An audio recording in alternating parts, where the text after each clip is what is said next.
Right, so now that you've got MongoDB installed on your local system, the next step is to go ahead and use it, right? So let's head over to the mongodb.com website, and we're going to navigate to the documentation through the Docs tab, and then we're going to head over to Getting Started. And if you take a look over here, there's the MongoDB CRUD operations. I recommend that whenever you're exploring a new database system, the first thing to wrap your head around is how do you perform CRUD using that particular database. So we saw how we can create, read, update, and delete data using a SQL-based system such as SQLite in the last module.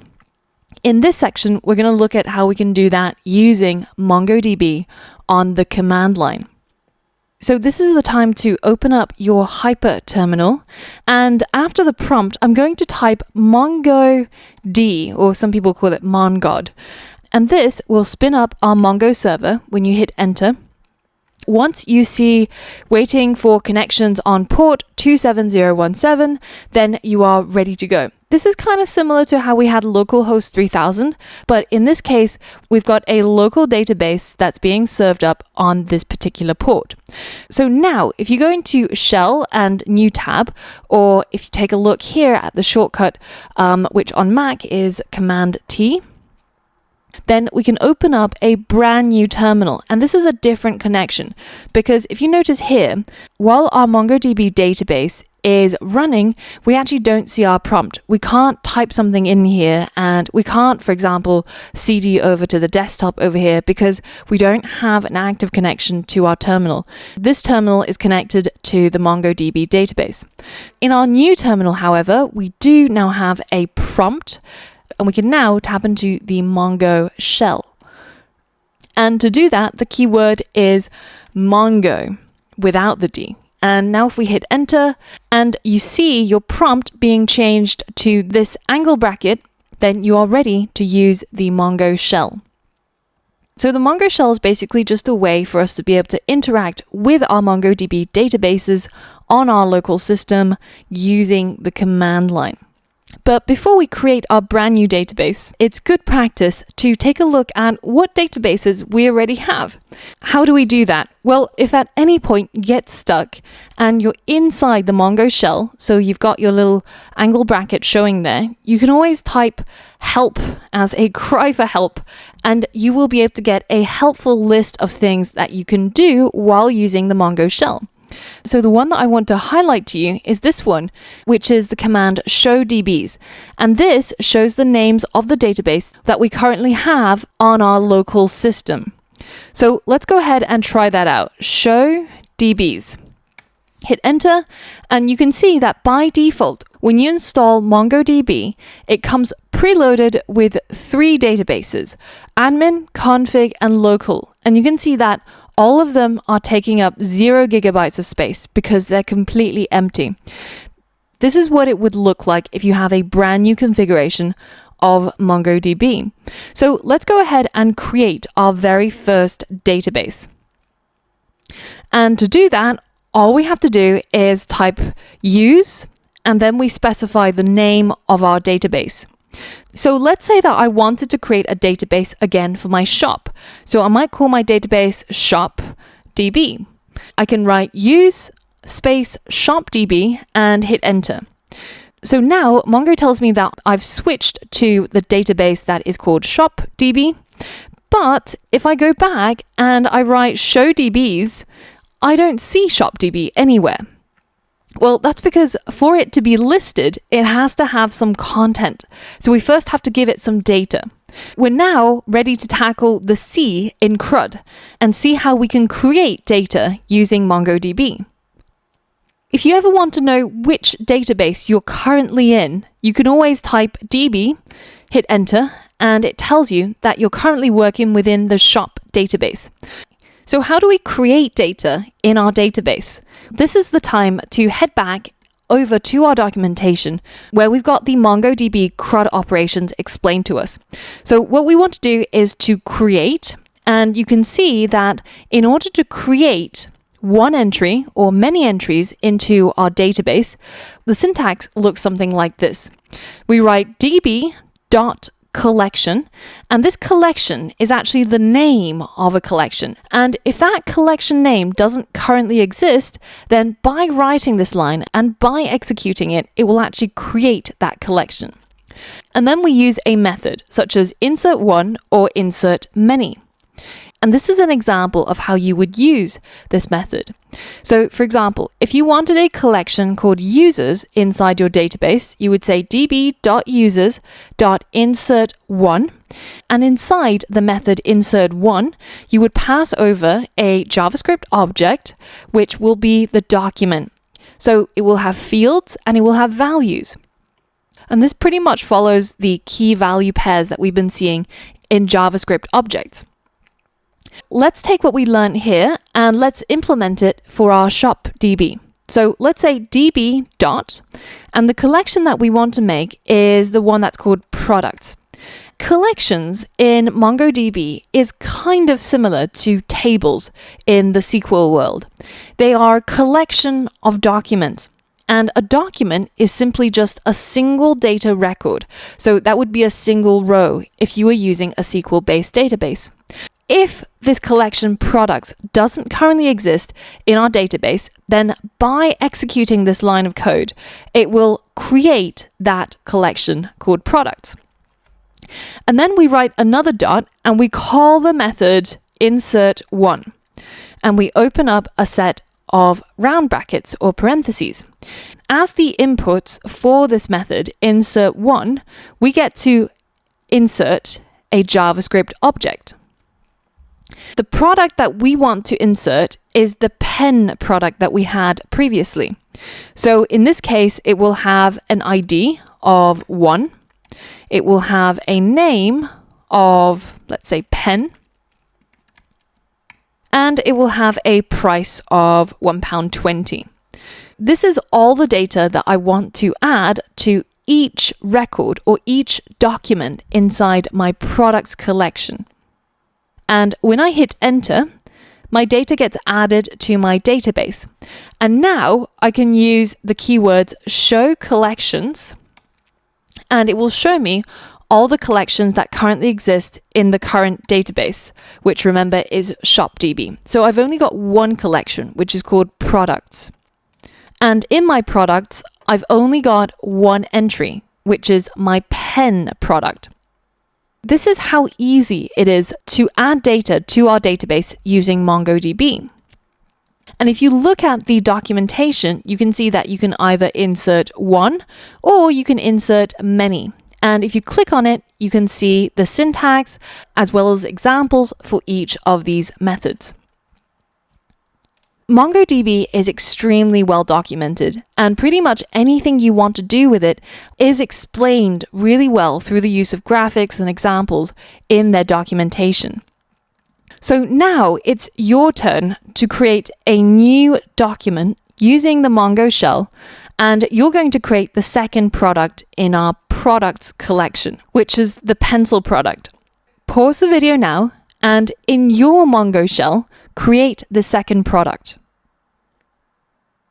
Okay, so we're going to follow the format that we had previously. We're going to tap into our database. We're going to look for the collection that's called products. And then we're going to, again, insert one product. And that product is going to be, again, a JavaScript object. And it's going to have an ID of 2 this time, because this is the second entry. And then it's going to have a name of pencil. And it will have a price of 0.80, so 80 cents or 80p. And when we hit enter, then we've created our second document. So now we have a database called shopDB that contains a single collection called products. And inside this collection, there's 2 documents, one with this data and another with this data. So in the last lesson, we looked at how you would create new records or new documents in our database.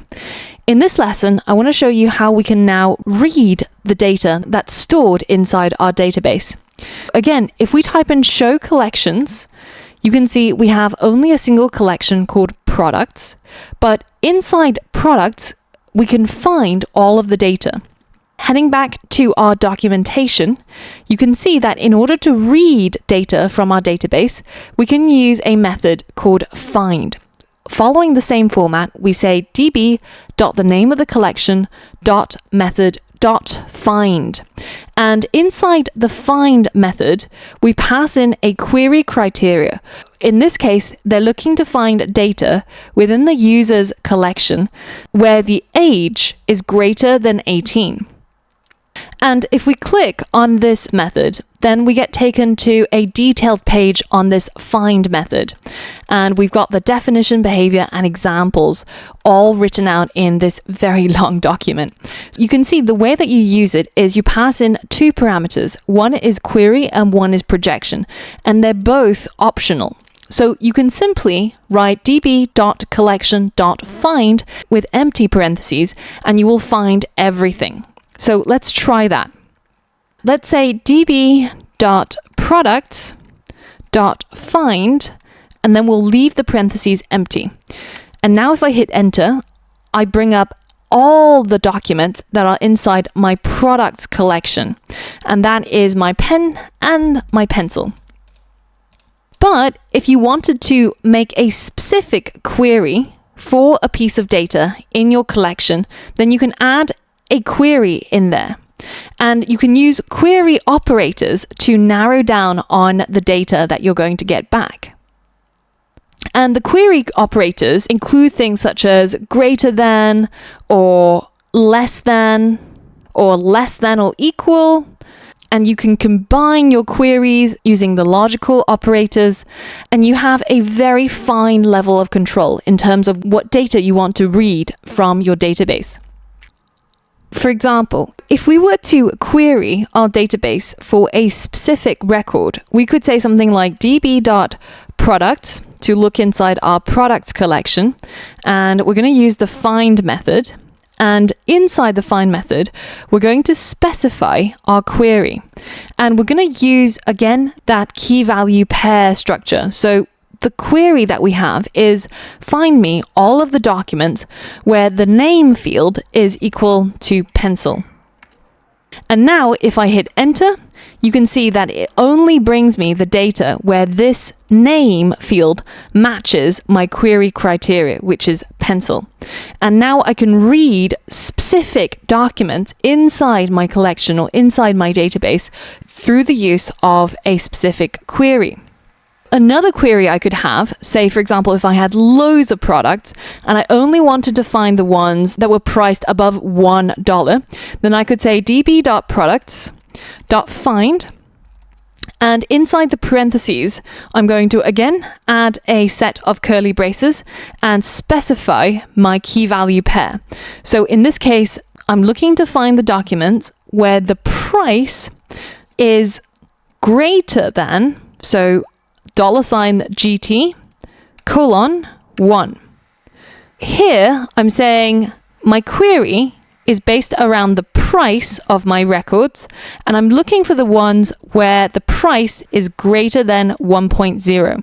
So we know we've got pencil that's priced at 0.8 and pen that's priced at 1.2, but if I run this code, I only get back my pen document, which has a price that is greater than 1.0. You can get really fancy with the queries that you make to using the find method, and you can drill down to the exact piece of data that you want from your database. If we look back at the find method, you can see that there's a second parameter which is called projection. And this again is optional, which is why even though we didn't include it in our code, it didn't really matter. You don't have to.